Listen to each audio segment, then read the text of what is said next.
Yung blue circle dyan sa profile pic natin ay walang kinalaman yan sa monetization. Ang ibig lang sabihin yan ay wala kayong bagong post na stories. Wala kayong active na stories. So, tamang-tama ngayon, dahil sa wala akong bagong post na stories, ay hindi naka-blue yung circle dyan sa aking profile pic. So, titignan natin ngayon kung yan ay magbabago. Bibigyan ko kayo ng halimbawa. Ipapakita ko na lang sa inyo kung paano magbago yung kulay na gray dyan sa profile pic ay magiging kulay blue yan. So, gaya nito, kulay gray pa yung circle dyan sa aking profile pic. Ngayon, susubukan kong mag-share ng aking stories. Gaya nito, isi-share ko yan sa aking stories.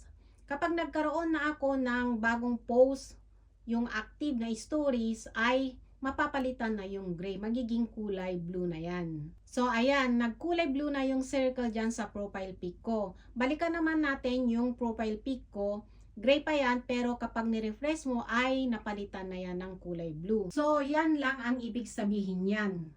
Hindi porket naka-blue yan ay wala na kayong violation. Napa-research tuloy ako kasi may dumaan sa timeline ko.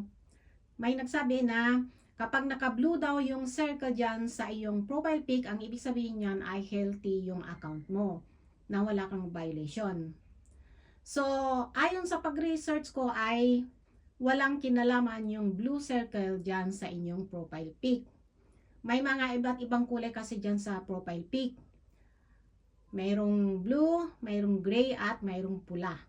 Kapag kulay gray yung circle dyan sa profile pic mo, ang ibig sabihin niyan ay wala kang active na stories. Hindi ka nakapag-post ng iyong stories.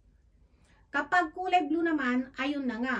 Mayroon ka ng bagong post na stories. So, mayroon kang active na stories dyan, ha? Tapos, kapag kulay red naman yung circle dyan, ang ibig sabihin niyan ay naka-live ka. Naka-live ka ngayon.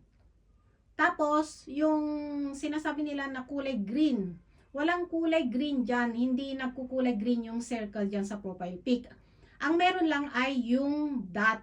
Yung dot na green dyan sa iyong profile pic ay lumalabas lang yan kapag naka-turn on yung active status mo.